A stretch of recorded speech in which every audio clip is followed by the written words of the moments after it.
हाँ बेटा, देखिए आप लोग, हम यहाँ पे आज हम लोग पढ़ने जा रहे हैं comparative study of digestive system of vertebrate. यहाँ है क्या, जितने भी वर्टिब्रेट्स प्राणी हैं, जितने भी वर्टिब्रेट्स हैं, उनके में डाइजेशन कैसे होता है, और डाइजेशन के साथ साथ उनके बॉडी में जो डाइजेस्टिव सिस्टम है, ठीक है, वो कैसे डेवलप हुआ है, और किस तरीके से एक जो सिंपल वर्टिब्रेट ऑर्गेनिज्म है उसका जो डाइजेस्टिव सिस्टम है, कौन कौन से पार्ट्स हैं, उनका इवोल्यूशन कैसे हुआ है, और बॉडी में जो डेवलपमेंट हो रहा है, ठीक है, उनके पाचन में जो विकास हो रहा है उनके संरचनात्मक अंगों का, उसके बारे में हम लोग पढ़ने जा रहे हैं। लाइन बाय लाइन आप देखने का प्रयास कीजिएगा, और अगर कोई क्वेश्चन बन रहा है तो आप कमेंट के थ्रू अपने क्वेश्चन पूछ सकते हैं। मैं कोशिश करूंगा कि उसका आंसर आपको दे दूं। क्लियर? आगे बढ़ते हैं हम लोग। देखो, हम लोग यहाँ जब पढ़ रहे हैं तो लिख रखा है, चैप्टर भी हमारा स्टार्ट हो रहा है, comparative study of digestive system of vertebrates. ठीक है बेटा, आगे है, हम ये दोनों मोड में हैं, हिंदी और इंग्लिश दोनों के बच्चों के लिए है। और काशी विद्यापीठ और दूसरी यूनिवर्सिटीज़ में ये बीएससी थर्ड ईयर के स्टूडेंट जो जूलॉजी के हैं, जो जंतु विज्ञान के हैं, उनके में एक अच्छे चैप्टर के रूप में दिया हुआ है, और इससे क्वेश्चन आने की संभावना है। और एज वेल एज आप जब हायर क्लास में जाएंगे तो आपको इसकी स्टडी करनी ही होगी। ठीक है, तो आप इसको ध्यान से पढ़िए, और कुछ भी हो तो पूछिए हमसे आप। देखिए बेटा, यहाँ लिखा हुआ है, oxygen, water and food are necessary for continuance of life. याद रखो बेटा, कोई भी लिविंग ऑर्गेनिज्म हो, अगर उसको अपनी लाइफ को कंटिन्यू रखना है, ठीक है, सतत रखना है, तो उसे इन चीज़ों की जरूरत पड़ती है। ऑक्सीजन की जरूरत पड़ती है, पानी की जरूरत पड़ती है, और भोजन की जरूरत पड़ती है। ठीक है बेटा, आगे है O2, oxygen, enter the body through agency of respiratory system. याद रखो बेटा, जो ऑक्सीजन है हम लोग की बॉडी में कैसे एंट्री करता है, तो ठीक है, वो कैसे एंटर करता है, तो एजेंसी है, सिस्टम है जिसके थ्रू वो एंट्री करता है। लेकिन अगर हम बात करें कि water and food are first taken into digestive tract, ठीक है बेटा, रेस्पिरेटरी सिस्टम के थ्रू ऑक्सीजन को तो हम लोग अंदर लेके चले जाते हैं, लेकिन जब बात पानी की और भोजन की होती है तो रेस्पिरेटरी नहीं, एक स्पेशल सिस्टम है जिसे हम लोग बोलते हैं डाइजेस्टिव ट्रैक्ट। ठीक है, आहार नाल, जो मोस्टली अगर ह्यूमंस की बात करें हम, तो हमारे माउथ से स्टार्ट होता है और एनस पे टर्मिनेट होता है। इस रास्ते को हम लोग एलिमेंट्री कैनाल या डाइजेस्टिव ट्रैक्ट बोलते हैं। ठीक है बेटा, और डाइजेस्टिव ट्रैक्ट में क्या है, तो ये एक ट्यूब है, और इसका डायमीटर अलग अलग जगह अलग अलग होता है, जैसा उसका काम है। ठीक है, आगे बढ़ रहे हैं हम लोग। Digestive tract in every living being, ये एवरी लिविंग बीइंग की जब बात कर रहा है बेटा, तो ये वर्टिब्रेट्स की बात कर रहा है। ठीक ना, ये बात वर्टिब्रेट्स की कर रहा है। जरूरी नहीं है कि सारे लिविंग बीइंग में ऐसे ही डाइजेशन हो रहा हो। ठीक है, आगे हम लोग पढ़ रहे हैं बेटा, एसोसिएट विथ ट्रैक्ट, ठीक है, इट्स डेरिवेटिव्स और एसेसरी ऑर्गन सच एज टंग। याद रखो बेटा, कुछ ऐसे ऑर्गन्स हैं, जैसे हम लोग एलिमेंट्री कैनाल की बात करते हैं, ठीक है, ह्यूमंस के एलिमेंट्री कैनाल की अगर हम लोग बात करेंगे, तो एलिमेंट्री कैनाल के साथ साथ कुछ ऐसे ऑर्गन्स हैं बेटा, ठीक है, कुछ ऐसे ऑर्गन्स हैं जैसे टंग है, जीभ है, दांत है, ओरल ग्लैंड्स हैं, सेलेवरी ग्लैंड्स की बात कर रहा है, ओरल ग्लैंड्स हैं, पैंक्रियाज है बेटा, और लीवर, गाल ब्लैडर एक्सेट्रा। ठीक है, केवल एलिमेंट्री कैनाल ही नहीं है डाइजेस्टिव सिस्टम में, इसके साथ साथ कुछ एसेसरी ऑर्गन्स हैं, सहायक अंग हैं। और ये सहायक अंग में क्या किया जा रहा है बेटा, तो सहायक अंग में आपका आ जा रहा है टंग, जीभ आ जा रहा है, दांत आ जा रहा है, सेलेवरी ग्लैंड्स आ जा रही हैं, ठीक है, जो लार बनाती हैं, पैंक्रियाज, अग्न्याशय आ जा रहा है, लीवर जिसे हम लोग यकृत बोलते हैं, और गाल ब्लैडर भी आ जा रहा है। आगे बेटा, the digestive tract and associated accessory organ, ठीक है, जो सहायक अंग हैं जो ऊपर पढ़ रहे हैं, टुगेदर कॉन्स्टिट्यूट डाइजेस्टिव सिस्टम। याद रखो बेटा, एलिमेंट्री कैनाल जिसको हम लोग गट भी बोलते हैं, एलिमेंट्री कैनाल के साथ साथ जो मदद करने वाले एसेसरी ऑर्गन्स हैं, जैसे tongue, teeth, oral glands, pancreas, liver, gall bladder et cetera, ये सब जब मिलते हैं दोनों के दोनों, तब इसको कंबाइन रूप से, सम्मिलित रूप से डाइजेस्टिव सिस्टम कहा जाता है बेटा, डाइजेस्टिव सिस्टम कहा जाता है। और लास्ट लाइन दिखाई दे रही है, the basic pattern of digestive system is similar in all vertebrate. याद रखो बेटा, बेसिक पैटर्न की बात हो रहा है कि सामान्य बनावट, जो सिंपल बनावट है सभी डाइजेस्टिव सिस्टम में, सारे ऑर्गन्स में या सारे ऑर्गेनिज्म में, वो एक ही जैसा होता है। बात वर्टिब्रेट्स की अगर हम लोग करते हैं तो, ठीक है बेटा। आगे नेक्स्ट रीडिंग है हम लोग का एम्ब्रियोनिक डाइजेस्टिव ट्रैक्ट। ठीक है, जब हम लोग एम्ब्रियो के फॉर्म में होते हैं जब हम लोग एम्ब्रियो के फॉर्म में होते हैं तो हमारा डाइजेस्टिव सिस्टम कैसा होता है बेटा। ठीक है, हम लोग का डाइजेस्टिव सिस्टम कैसा होता है अगर हम एम्ब्रियोनिक फेज में हैं तो। ठीक है बेटा, आगे हम लोग बढ़ रहे हैं। इसमें फर्स्ट लिखा हुआ है आर्केंटेरॉन। यू नो आर्केंटेरॉन, जब हम लोग एम्ब्रियो की बात करते हैं, ठीक है, तो आर्केंट्रॉन एक स्ट्रक्चर के रूप में डेवलप होता है हम लोग के एम्ब्रियो में। हम लोग उसी को पढ़ने जा रहे हैं। अगर प्रॉब्लम होगा तो मेरा वीडियो आप जा करके एम्ब्रियोनिक डेवलपमेंट को देख सकते हैं। जब उसे देखेंगे तो आपको आइडिया लग जाएगा आर्केंट्रॉन के बारे में। ठीक है बेटा, आगे बढ़ रहे हैं हम। The digestive system is one of the earliest form during embryonic development of vertebrates. याद रखो बेटा, जब एम्ब्रियोनिक डेवलपमेंट का प्रोसेस चल रहा होता है, ठीक है, भ्रूणीय विकास की प्रक्रिया जब चल रही होती है, ठीक है, तो सबसे पहले जो सिस्टम डेवलप होता है ऑर्गेनिज्म की बॉडी में, वो डाइजेस्टिव सिस्टम होता है। ठीक है बेटा, फिर से हम बात कर रहे हैं, जब भ्रूणीय विकास की क्रिया हो रही होती है तो सबसे पहले जो सिस्टम या सबसे पहले जो तंत्र बॉडी में, एम्ब्रियो में विकसित होता है, वो आपका डाइजेस्टिव सिस्टम है। इसको आप पढ़ रहे हैं। आगे है बेटा, नेक्स्ट है द एम्ब्रियोनिक डाइजेस्टिव ट्रैक्ट और alimentary canal is endodermal in origin. याद रखो बेटा, आप जानते हो कि जितने भी हम लोग के बॉडी में पार्ट्स होते हैं, जितने भी ऑर्गन्स होते हैं, उनका जो डेवलपमेंट होता है वो 3 जर्म लेयर से होता है, 3 जर्मिनल लेयर से होता है, 3 जननिक स्तर से होता है, जिसे हम लोग एक्टोडर्म, मीजोडर्म और एंडोडर्म कहते हैं। क्या क्या बोलते हैं हम लोग? एक्टोडर्म, मीजोडर्म और एंडोडर्म बोलते हैं। इसमें हम लोग का जो एलिमेंट्री कैनाल है, ठीक है, डाइजेस्टिव ट्रैक है, इसका जो डेवलपमेंट होता है वो इंडोडर्मल ओरिजिन का होता है। इसका जो डेवलपमेंट है वो इंडोडर्म से होता है। एक्टोडर्म और मीजोडर्म इसमें पार्टिसिपेट नहीं करते बेटा। आगे बढ़ रहे हैं। एंड ट्रीमेट्स द प्रिमिटिव गॉड्स आर्केंट्रॉन और मीजोडर्म। याद रखो बेटा, आगे बढ़ रहे हैं। इट्स पार्ट कंटेनिंग योक और कनेक्टेड बाई नैरो स्टॉक। याद रखो बेटा, इसके जो हिस्से हैं, एलिमेंट्री कैनाल के जो पार्ट्स हैं, ठीक है, वो कनेक्ट करते हैं खुद से। एलिमेंट्री कैनाल के जो पार्ट्स हैं खुद को कनेक्ट करते हैं किससे? तो योक से। योक जो क्या बोलते हो आप, जो न्यूट्रिटिव सब्सटेंस होता है, ठीक है, अंडे के अंदर, उससे कनेक्ट करते हैं। हो गया। By a narrow stalk with yolk sac called midgut.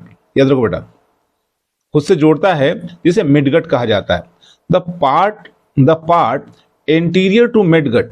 याद रखो बेटा, द पार्ट एंटीरियर टू, जो पार्ट मिडगट के आगे की ओर होता है, एंटीरियर टू मिडगट लिख दिया। एलिमेंट्री कैनाल का वो पार्ट जो मिडगट के आगे होता है बेटा, ठीक है, जो मिडगट के आगे होता है, is foregut and posterior is known as hindgut.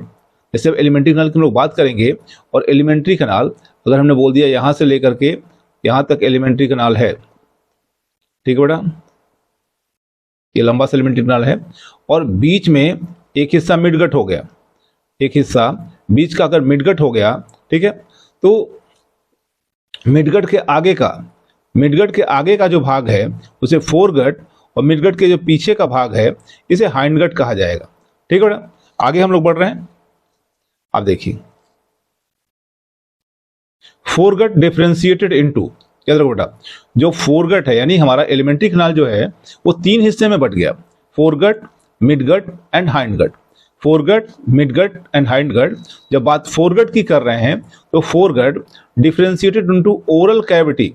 ध्यान देखो बेटा, foregut differentiated into oral cavity हो गया, pharynx, oesophagus, stomach and most of small intestine of adult. याद रखो बेटा, जो एडल्ट हैं उनके बॉडी के ढेर सारे जो आंत के भाग हैं, स्मॉल इंटेस्टाइन है।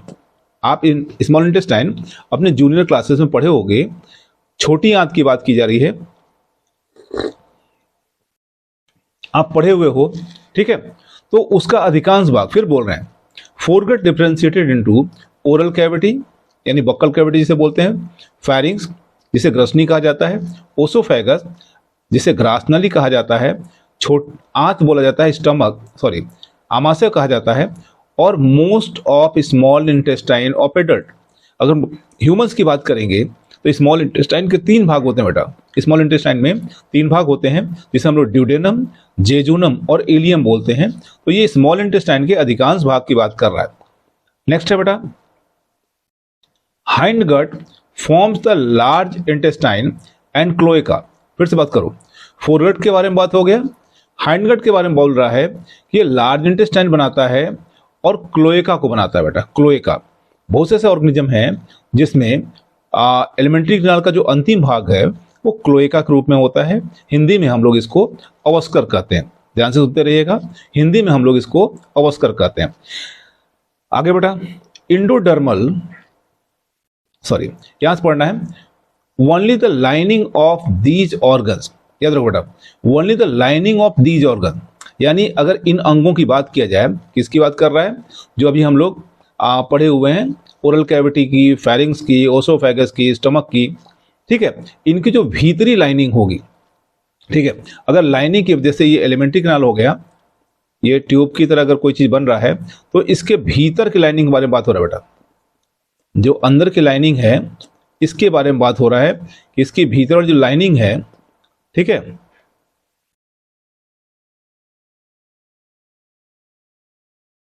Endodermal, while connective tissue and muscles, याद रखो बेटा, connective tissue and muscles and their wall.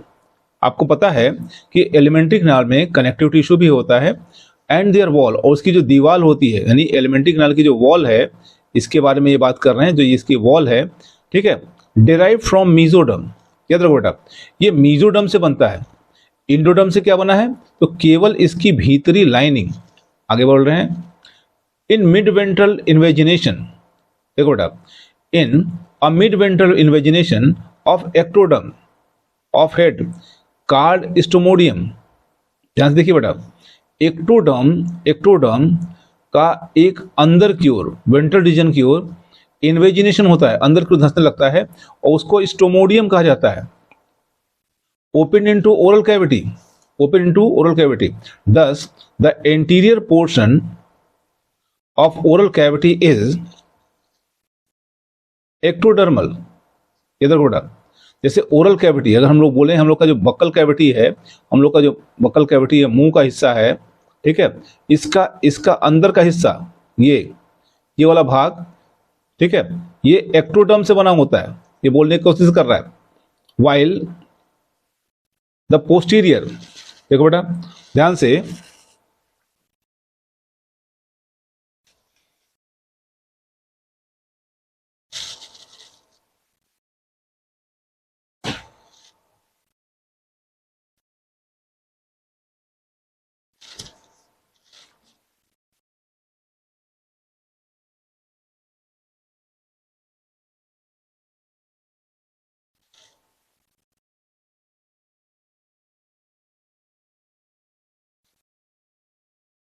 ठीक बेटा, लिखा similar ectodermal midventral caudal invagination called प्रक्टोरियम।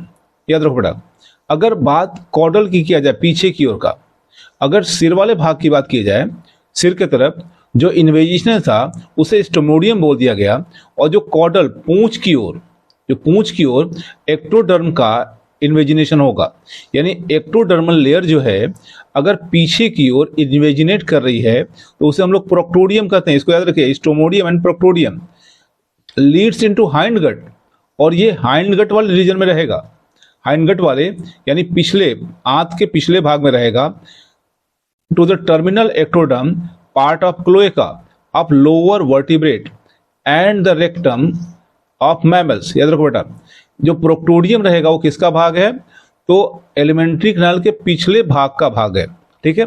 और भीतर की ओर वो इंटर कर जाएगा, यानी एलिमेंट्री कैनाल की भीतर की जो लाइनिंग होगी किस हिस्से में, तो रेक्टम वाले हिस्से में, रेक्टम वाले हिस्से में जिसे मलाशय बोलते हैं उस वाले हिस्से में, उसको हम लोग प्रोक्टोडियम कहते हैं। आगे बेटा, ectodermal of oral cavity give rise enamel. याद रखो इनेमल क्या होता है, तो दांत के ऊपर, ठीक है। आपको मालूम है जो हम लोग का टीथ होता है उसमें दांत में 3 हिस्से होते हैं। हम लोग के दांतों के पास 3 हिस्सा होता है, एक होता है ऊपर का हिस्सा क्राउन, ठीक है, और नीचे का हिस्सा रूट, और बीच में नेक। तो जो क्राउन होता है बेटा, क्राउन के ऊपर एक परत चढ़ी होती है, क्राउन के ऊपर एक परत चढ़ी होती है, इस परत को हम लोग इनेमल बोलते हैं, ठीक है। क्राउन पे एक परत होती है जिसे हम लोग इनेमल बोलते हैं, और ये इनेमल किस चीज से बना होता है, तो ये एक्टोडर्म की लेयर से बना होता है। आगे teeth, the epithelial covering of tongue. देखो बेटा, the epithelial covering of tongue and interior part of cavity, ध्यान दो, and interior part of oral cavity, several types of oral glands and Rathke pouches forming adenohypophysis. याद रखो बेटा, ढेर सारे oral glands बनते हैं, ढेर सारे ओरल ग्लैंड्स बनते हैं। कौन कौन से, जैसे पॉइजन ग्लैंड। पॉइजन ग्लैंड कहाँ है, आप सांप वगैरह जानते हो, स्नेक जानते हो, उसमें पॉइजन ग्लैंड होता है। स्लेवरी ग्लैंड होता है, सलाइवा जो बनाता है, भैया हम लोग के पास स्लेवरी ग्लैंड होता है। म्यूकस ग्लैंड होता है, माउथ में से म्यूकस भी निकलता है, ठीक है। इसके अलावा रेथकी पाउचेज, याद रखो बेटा, रेथकी पाउचेज बहुत इंपॉर्टेंट क्वेश्चन है, ये एडिनोहाइपोफाइसिस को बनाता है। आपको याद है एडिनोहाइपोफाइसिस, आप क्लास 12th में आपको पढ़ाया गया है लास्ट चैप्टर के रूप में इंडोक्राइन ग्लैंड के बारे में। इंडोक्राइन ग्लैंड में मास्टर ग्लैंड जो होता है उसको हम लोग पिट्यूटरी ग्लैंड बोलते हैं। इंडोक्राइन ग्लैंड का जो मास्टर ग्लैंड है उसको पिट्यूटरी ग्लैंड बोलते हैं, और पिट्यूटरी ग्लैंड का एक हिस्सा है एंटीरियर पिट्यूटरी, जिसको हम लोग एडिनोहाइपोफाइसिस बोलते हैं बेटा। और एडिनोहाइपोफाइसिस का डेवलपमेंट यहाँ पे हो रहा है, एडिनोहाइपोफाइसिस का जो डेवलपमेंट है वो इस जगह पे हो रहा है। नेक्स्ट हेडिंग है बेटा मिजेंट्रीज, ठीक है। मिजेंट्री की हम लोग बात कर रहे हैं। Embryonic gut from stomach to cloaca. याद रखो बेटा, एम्ब्रियोनिक गट कहां से कहां की बात कर रहा है, स्टोमक से लेकर के क्लोएका तक की बात कर रहा है। Terminal portion of alimentary canal of various vertebrates, ठीक है। बहुत से ऐसे वर्टिब्रेट्स हैं जिनके एलिमेंट्री कैनाल का जो टर्मिनेशन है वो क्लोएका के थ्रू होता है, ठीक है। क्लोएका मतलब होता है अवस्कर, ठीक है। अवस्कर होता है, एनस के फॉर्म में नहीं होता, उनमें अवस्कर के फॉर्म में होता है, क्लोएका के फॉर्म में उनका टर्मिनेशन होता है। और स्टमक से क्लोएका तक के बारे में बात हो रहा है। Is attach to mid dorsal body wall. याद रखो बेटा, स्टमक से क्लोएका तक का जो पोर्शन होता है, एक मिड डॉर्सल बॉडी वॉल से एक लाइनिंग निकलती है, यानी बॉडी वॉल, शरीर का जो मिड डॉर्सल बॉडी वॉल है वहां से एक मेम्ब्रेन निकलती है और कंटिन्यू होती है बेटा, लगातार होती है, डबल फोल्डेड होती है ऑफ पेरिटोनियम, ठीक है। पेरिटोनियम के ऊपर चढ़ी होती है। The dorsal mesentery and mid ventral body wall, ventral mesentery, याद रखो बेटा, जो पीठ की तरफ से जो मेम्ब्रेन आ रही है, वॉल मेम्ब्रेन आ रही है, उसको हम लोग डॉर्सल मेसेंट्री कह देते हैं। और जो वेंट्रल सरफेस यानी पेट के तरफ से, या बोल सकते हो वेंट्रल सरफेस से अदर सतह से जो मेसेंट्री आ रही है ऊपर की ओर, ठीक है, जो मेम्ब्रेन आ रही है उसको हम लोग वेंट्रल मेसेंट्री बोल देते हैं। आगे, much of dorsal mesentery persist through out life. याद रखो, अधिकांश, बहुत अधिक, ठीक है, ज्यादातर जो डॉर्सल मेसेंट्री होता है बेटा वो जीवन भर, ठीक है, वर्टिब्रेट्स के लाइफ भर यानी जीवन भर परसिस्ट करता है, मौजूद होता है। And ventral mesentery disappear except near liver, केवल लीवर वाले पोर्शन में ही और यूरिनरी ब्लैडर वाले पोर्शन में ही वेंट्रल मेसेंट्री रह जाता है, अदरवाइज पूरे एलिमेंट्री कैनाल से वो हट जाता है जहां जहां रहता है। नेक्स्ट बेटा, इसी में nervous and blood vessels connect the organ through mesentery. याद रखो बेटा, जितने भी नर्वस सिस्टम है और जितने भी ब्लड वेसल्स हैं वो मेसेंट्री के थ्रू एक दूसरे से कनेक्टेड होते हैं बेटा। आगे है, नेक्स्ट हेडिंग हम लोग का होगा एलिमेंट्री कैनाल में सीलिया, ठीक है, कि हमारे एलिमेंट्री कैनाल में किस किस जगह पे सीलिया पाया जाता है, इसको हम लोग पढ़ने जा रहे हैं, ठीक है बेटा। Cilia often occur in digestive tract of vertebrate. ठीक है, आपको मालूम है सीलिया एंड फ्लैजेला आप पढ़े होंगे। ठीक है, सीलिया पतले पतले हेयर लाइक प्रोजेक्शंस होते हैं, इसको आप पढ़े हुए हो। आपको सबसे पहले सीलिया जो बताया गया होगा पैरामीशियम में बताया गया होगा, सीलियोफोरा में। ठीक है, और हम लोग सीलिया को यहां पढ़ने जा रहे हैं। स्टार्ट करते हैं। It is entirely ciliated in adult Branchiostoma. याद रखो बेटा, अगर हम लोग बात ब्रैंकियोस्टोमा की करें तो उसके पूरे एलिमेंट्री कैनाल में सीलिया मौजूद होता है। And many larval vertebrates commencing with the ammocoete larva. याद रखो बेटा, एमोसीट लार्वा जो होता है उसमें भी आपको एलिमेंट्री कैनाल में सीलिया देखने को मिल जाएगा। Cilia are retain oral cavity. याद रखो बेटा, cilia are retain in oral cavity, pharynx, oesophagus and stomach of amphibians. ठीक है बेटा, सीलिया कहाँ कहाँ है? तो ओरल कैविटी में है, ठीक है, फैरिंग्स में है, ओसोफेगस में है, स्टमक में है, ऑफ एम्फीबियंस के, in stomach of many teleosts, in caeca of some birds and many other various species. अलग अलग स्पीसीज की बात कर रहा है बेटा। सीलिया के बारे में जब बात कर रहा है तो एम्फीबियंस के ओरल कैविटी में, फैरिंग्स में, ओसोफेगस में और स्टमक में सीलिया मिलता है। अगर बात किया जाए टीलियोट्स की तो उसके स्टमक में सीलिया मिल जाएगा। अगर हम लोग बात करें बर्ड्स की तो उसके सीका में सीलिया मिल जाएगा। और अलग अलग स्पीसीज की बात करें वर्टिब्रेट्स में तो सीलिया बॉडी के अलग अलग एलिमेंट्री कैनाल के अलग अलग हिस्से में मिलेगा। They occur temporally in stomach of human foetus. जब ह्यूमंस की बात करो, खुद की बात करोगे आप, तो सीलिया कहाँ मौजूद होगा? तो जब हम फीटस के फॉर्म में होते हैं, ठीक है, जब हम लोग फीटस के फॉर्म में होते हैं तो सीलिया पाया जाता है। उसके बाद सीलिया जो होता है डिसअपियर हो जाता है। नेक्स्ट हेडिंग हम लोग की हो गई बेटा एलिमेंट्री कैनाल। ठीक है, अगली हेडिंग जो हम लोग की है वो एलिमेंट्री कैनाल है। द टर्म एलिमेंट्री कैनाल और डाइजेस्टिव ट्रैक, हम लोग एलिमेंट्री कैनाल को डाइजेस्टिव ट्रैक भी बोलते हैं, ठीक है, या जीआई भी बोलते हैं, गैस्ट्रो इंटेस्टाइनल ट्रैक। ठीक है बेटा, गट भी बोलते हैं, गट, ठीक है, गट भी बोल सकते हो, जीआई ट्रैक भी बोल सकते हो, एलिमेंट्री कैनाल भी बोल सकते हो। In vertebrates it refer to an internal tube. ठीक है, वर्टिब्रेट्स में कभी कभी इंटरनल ट्यूब, शरीर के अंदर एक ट्यूब के रूप में भी इसको बताया जाता है। Seldom straighting and often tortuously. ठीक है, ये सीधा भी हो सकता है अलग अलग ऑर्गेनिज्म में, और बहुतों में टेढ़ा मेढ़ा, जैसे हम आप में टेढ़ा मेढ़ा होता है। Coiled running from anteriorly mouth. याद रखो बेटा, जो एलिमेंट्री कैनाल है वो स्टार्ट कहाँ से होता है? माउथ से। ठीक है, ओपनिंग इन हेड, जो सिर है हम लोग का, उसमें स्टार्ट होता है टू पोस्टीरियर एनल। ठीक है, और टर्मिनेट कहाँ होता है?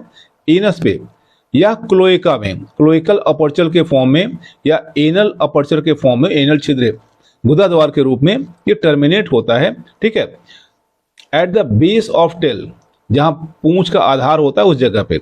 इट इज डिजाइन और फॉर इंजेक्शन। याद रखो बेटा, ये जो माउथ है, ठीक है, माउथ की बात कर रहे हैं, माउथ बना होता है किस काम के लिए? डिजाइंड होता है फूड को इंजेस्ट करने के लिए, फूड को अपने एलिमेंट्री कैनाल में डालने के लिए के हिसाब से ये बना होता है। इसके अलावा digestion and absorption of food stuff and egestion of undigested waste. याद रखो बेटा, ये पूरे एलिमेंट्री कैनाल की बात कर रहा है कि एलिमेंट्री कैनाल किस काम के लिए होता है बेटा?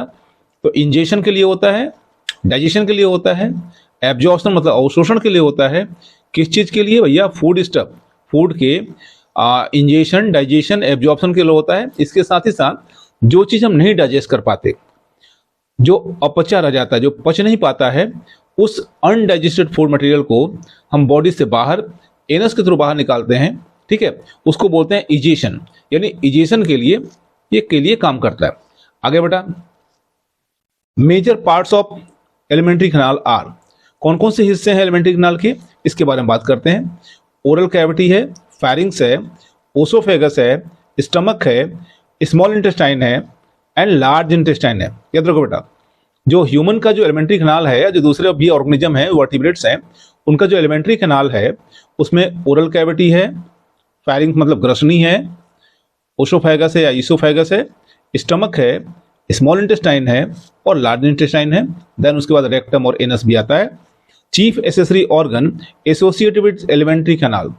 ठीक है बेटा, चीफ एसेसरी ऑर्गन मतलब महत्वपूर्ण अंग, जो हम लोग के डाइजेस्टिव सिस्टम में जो महत्वपूर्ण अंग हैं जो जुड़े हुए हैं हमारे एलिमेंट्री कैनाल से, वो कौन कौन से हैं। ठीक है बेटा, ये कौन कौन से हैं इसके बारे में बात करें तो पीछे भी हम लोग पढ़ चुके हैं। टंग है, टीथ है, ओरल ग्लैंड है, पैंक्रियाज है बेटा, लीवर है, गाल ब्लैडर है और कुछ और भी हो सकते हैं जो छूटे होंगे आगे। नेक्स्ट ठीक है, various modification of alimentary canal in different vertebrate includes.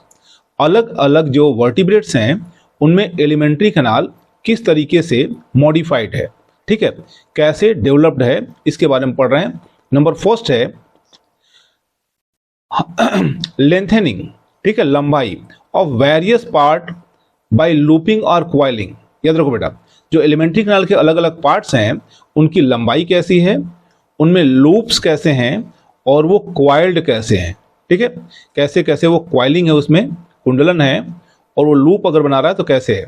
Next है इसके बाद बेटा फॉर्मेशन ऑफ डाइवर्टिकुलम और इनलार्जमेंट। याद रखो बेटा, एलिमेंट्री कैनाल में अगर कोई डाइवर्टिकुलम है या कहीं वो फूल रहा है, बड़ा साइज बना रहा है कंपार्टमेंट की तरह, तो कैसा है, तो ये क्रॉप के फॉर्म में हो सकता है, सीकम के फॉर्म में हो सकता है, सीका बोलते हैं, ब्लाइंड ट्यूब्स होते हैं, स्टमक के फॉर्म में हो सकता है, स्टमक के कंपार्टमेंट के फॉर्म में। And development of internal folds, elementary canal में अंदर ही अंदर फोल्ड कैसे हैं, मोड़ कैसा है। जैसे एलिमेंट्री कैनाल आगे सीधे रन कर रहा होता है तो इसकी अंदर वाली वॉल अंदर से मुड़ जाती है इस तरफ, ठीक है, जगह जगह फोल्ड बना लेती है। इसको हम लोग स्फिंचर बोलते हैं। ठीक है, ऐसे पॉइंट्स को स्फिंचर बोलता है। Spiral valve, villi, typhlosole, papillae, rugae et cetera. ठीक है बेटा, तो कौन कौन से फोल्ड हैं, तो स्पाइरल फोल्ड बोल दे रहा है, विलाई बोल रहा है, विलाई तो मोस्ट फेमस है। ट्रिफ्लोसोल सुने होंगे आप लोग, ट्रिफ्लोसोल जो है आप सबसे पहले एनिलिडा में सुने होंगे, अर्थवॉर्म में। ठीक है, उसके बाद पैपिली होता है और रियूगी। रियूगी जो है वो तो हम लोग के स्टमक में देखने को मिल जाता है रियूगी। ठीक है, नेक्स्ट स्टडी हम लोग की है हिस्टोलॉजी। ठीक है बेटा, हम लोग स्टार्ट किए पढ़े हैं हिस्टोलॉजी। हिस्टोलॉजी क्या होता है, ठीक है, आप अगर जान रहे हो तो हिस्टोलॉजी क्या होता है। हिस्टोलॉजी मतलब होता है बेटा study of tissue. Study of tissue is known as histology. ठीक है, चलिए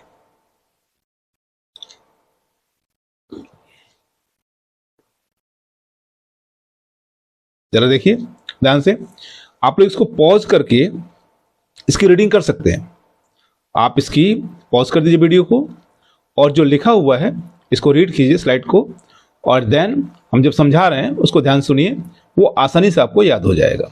ठीक है, यहाँ लिख रखा है wall of alimentary canal of vertebrate is made up of 4 distinct concentric layers और कोड। याद रखो बेटा, जो एलिमेंट्री कैनाल का वॉल है, वॉल भैया पूरा एलिमेंट्री कैनाल ही ट्यूब की तरह है। ठीक है, तो उसकी जो दीवार होगी वो 4 तरह के कॉन्सेंट्रिक लेयर से बनी होगी। उसकी दीवार में 4 लेयर होंगे। कोई देरी नहीं है, आराम से इसको सुनिए, आराम से समझने की कोशिश कीजिए और पढ़िए ध्यान से। ठीक है, ये जो भी जूलॉजी के जो स्टूडेंट्स हैं उनके लिए तो बहुत ज़रूरी है।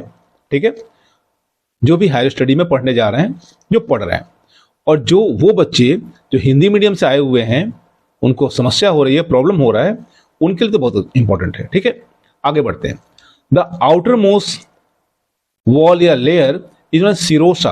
याद रखो बेटा, जो सबसे बाहर की ओर लेयर है उसे सिरोसा कहते हैं या सीरस कोट कहते हैं। It is also known visceral peritoneum. Visceral peritoneum, serosa को हम लोग विसरल पेरिटोनियम बोल देते हैं। मेड अप ऑफ, ये जो सिरोसा है वो बना किस चीज से होता है, तो made up of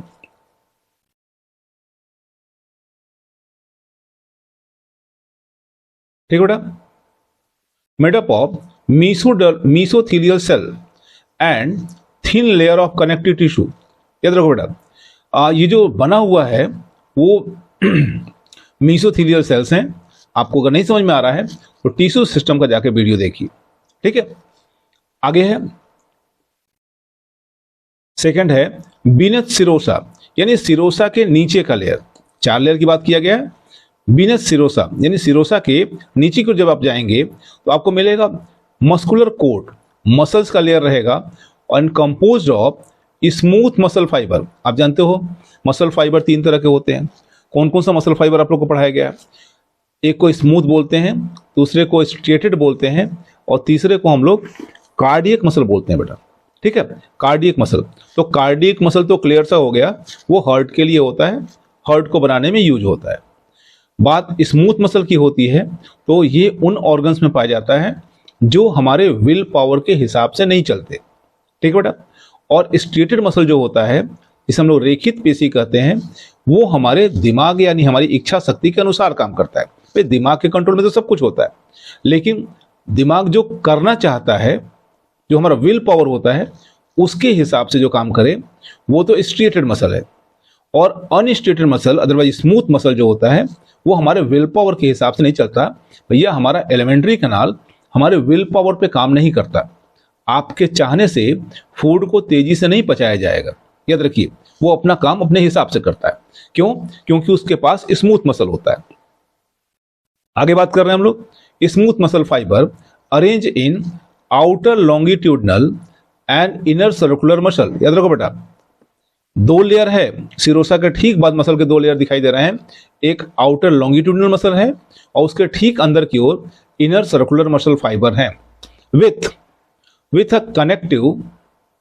with a network of autonomic ganglionated mesenteric plexus।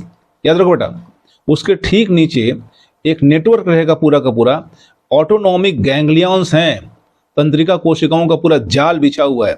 ठीक है, मेसेंट्रिक फ्लैक्सेस बोलते हैं इसे, या इसका नाम है ऑरर बैचेस फ्लैक्सेस बिटवीन देम।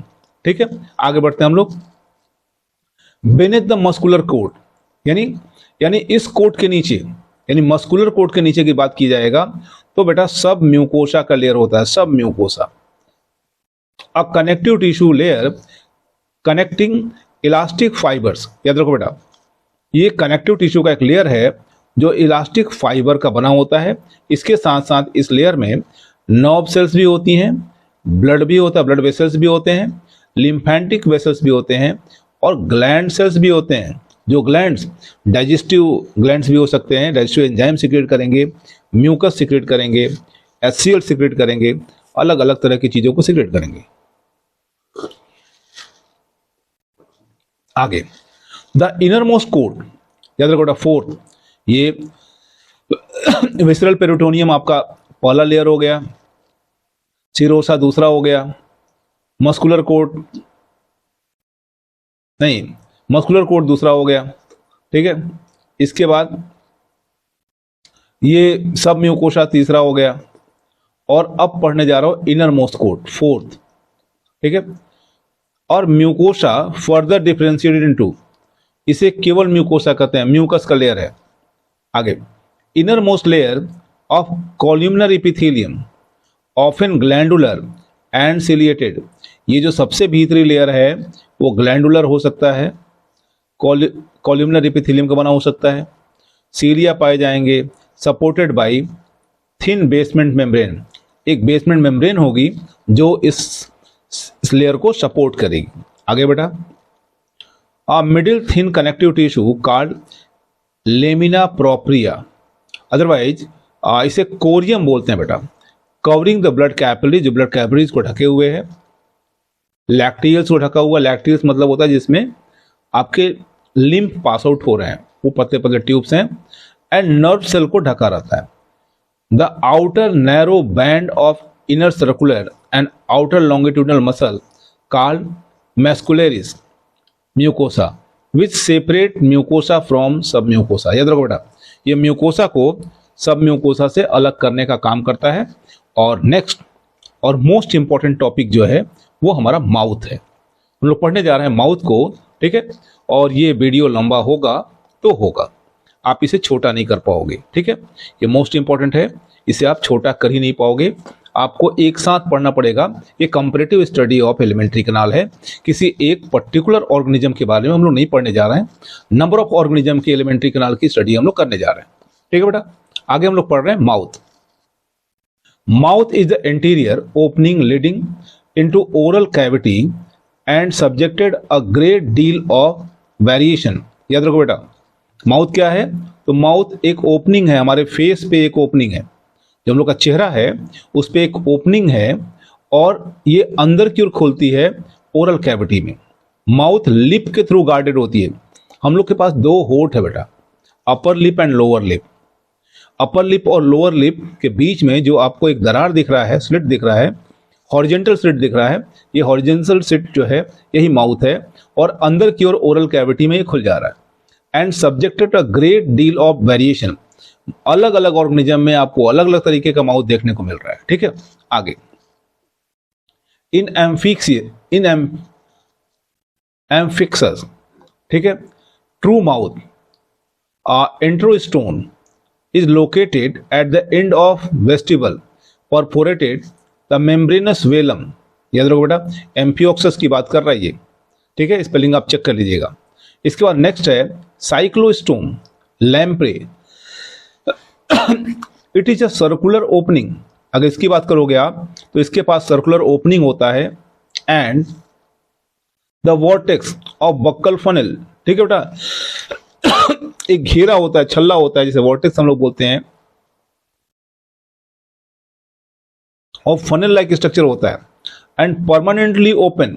याद रखो बेटा, साइक्लोस्टोम का माउथ जो होता है बंद नहीं होता, वो गोल होता है, ओपनिंग छेद होता है और खुला ही होता है। क्यों ऐसा होता है? ठीक है, ऐसा इसलिए हो रहा है क्योंकि इसके पास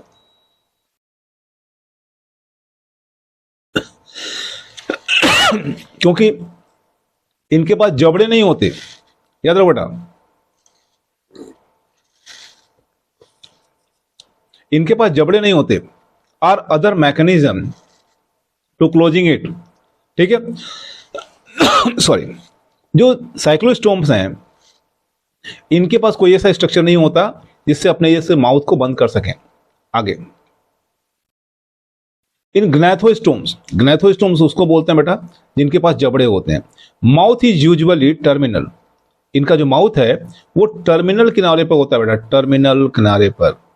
टर्मिनल मतलब ये, यानी इस हिस्से में माउथ होगा, आगे आगे यहां माउथ होगा। ठीक है, although elasmobranch and sturgeon a type of fish is located ventrally, इन दोनों में जो माउथ होता है, यानी शार्क मछली में माउथ नीचे की ओर होता है। ठीक है, इलेस्मोब्रैंक में और शार्क में। आगे the true flashy and muscular lip occur only mammal. याद रखो बेटा, फ्लैशी लिप जो होता है और मस्कुलर लिप जो होता है वो मैमल्स में होता है और किसी में नहीं रहेगा। आप मछलियों में नहीं पाओगे, आप एम्फीबियंस नहीं पाओगे, और रेप्टाइल्स में भी जो लिप होगा वो फ्लैशी नहीं होगा, मस्कुलर नहीं होगा। आगे muscular lips and cheeks are adoption for suckling. याद रखो बेटा, मस्कुलर लिप जो है वो और जो गाल है वो दूध सक करने के लिए, शकिंग के लिए बना हुआ है बेटा, चूसने के लिए बना हुआ है। ठीक है, आगे मैमल्स के पास होता है। In fish, amphibian and most reptiles mouth is surrounded by unmodified heavily cornified skin. याद रखो बेटा, मैमल्स को छोड़ के सबकी बात कर रहा है, बर्ड्स को भी छोड़ दिया इसने। स्किन होता है जो हिलडुल नहीं सकता, कॉर्निफाइड स्किन होता है, और इनका जो होठ होता है वो इमूवेबल होता है। मैमल्स का होठ जो होता है मूवेबल होता है, इनका जो होठ है वो इमूवेबल होता है बेटा। ठीक है, नेक्स्ट रीडिंग जो हम लोग की है वो ओरल कैविटी है। नेक्स्ट रीडिंग जो हम लोग की है वो ओरल कैविटी है। चलिए स्टार्ट करते हैं।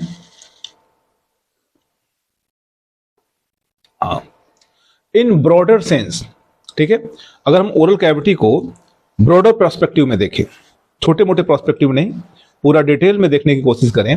इन broader sense the term mouth is used as synonyms of oral cavity. ठीक है, अब माउथ को भी लोग पर्यायवाची के रूप में या एक दूसरे नाम के रूप में स्टडी करते हैं। किसका? ओरल कैविटी का। पूरे ओरल कैविटी को माउथ बोल देते हैं। In fact oral cavity at the mouth हो गया, and merges with pharynx without a definite line of demarcation. याद रखो बेटा, लेकिन फैक्ट तो ये है कि ओरल कैविटी है, माउथ है और फेरिंग्स का भीतरी हिस्सा है, इसमें कोई डिमार्केशन नहीं है। आप ये नहीं बता सकते कि यहां तक माउथ है, इसके बाद से ओरल कैविटी हो जाएगा और उसके बाद से फेरिंग्स हो जाएगा, कहीं डिमार्केशन नहीं दिखता जैसे कि दूसरे अंगों में दिखता है। स्मॉल इंटेस्टाइन से लार्ज इंटेस्टाइन में जाओगे तो डिमार्केशन दिखेगा, स्टमक से स्मॉल इंटेस्टाइन में जाओगे डिमार्केशन दिखेगा, ओसोफेगस से स्टमक के पास जाओगे तो बीच में डिमार्केशन दिखेगा। लेकिन इन तीनों ऑर्गन्स में आपको कोई लाइन नहीं दिखती कि आप सेपरेट कर पाओ कि यहां तक माउथ है, यहां ओरल कैविटी है और यहां पे फेरिंग्स है। आगे बढ़ना बेटा। इन ग्नैथोस्टोम्स, ग्नैथोस्टोम समझते हैं आप लोग, ऐसे ऑर्गेनिज्म जिनके पास जबड़े होते हैं। In gnathostome fishes oral cavity is shallow, ठीक है, इनका जो ओरल कैविटी है वो छिछला होता है, लूजली ऑर्गेनाइज, ठीक है, ढीला होता है, and roofed with dermal bone. याद रखो बेटा, जो छत होता है उसका वो डर्मल बोन का बना होता है, यूजुअली बियरिंग टिथ, यानी उन्हीं बोन्स में दांत लगे होते हैं। In addition to serving as passageway of food, इनका जो मुख्य कार्य है, ठीक है, जो ओरल कैविटी का काम है वो ये है कि माउथ से हो करके या ओरल कैविटी से होके फूड जो है अंदर चला जाए, फूड जो है अंदर चला जाए, यही बस उसका काम है। It is also passage way of water and serving for aquatic respiration. इसके साथ ही साथ माउथ और बक्कल कैविटी का, ओरल कैविटी का ये भी काम है कि पानी इससे अंदर चला जाए जिससे वो एक्वेटिक रेस्पिरेशन कर सके, जो पानी में ऑक्सीजन है उसको वो फिल्टर कर सके और गिल्स के थ्रू ऑक्सीजन को एब्जॉर्ब कर सके। आगे है, in amphibians and reptiles oral cavity is more compact and its muscular floor serve for swallowing food and also use in breathing in absence of diaphragm. याद रखो बेटा, एम्फीबियंस में, रेप्टाइल्स में ओरल कैविटी का है काम, मोर कंपैक्ट काम होता है, एंड इस muscular floor serve for swallowing, भोजन को निगलने में हेल्प कर रहा है, and also use in breathing, और सांस लेने में मदद कर रहा है, हेल्प कर रहा है, क्योंकि इनके पास डायफ्राम नहीं होता बेटा।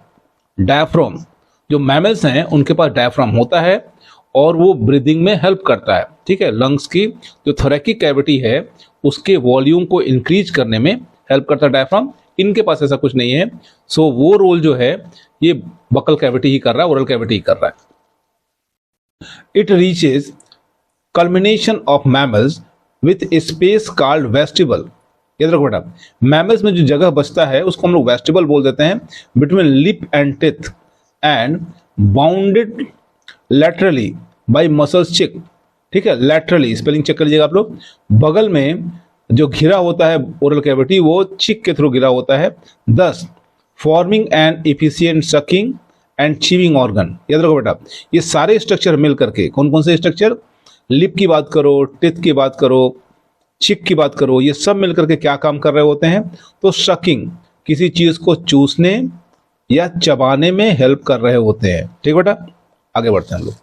नाजल सैक, ठीक है, nasal sac, you know nasal sac, ठीक है, नाक के अंदर जो खाली जगह उसको नोजल सैक बोलते हैं हम लोग।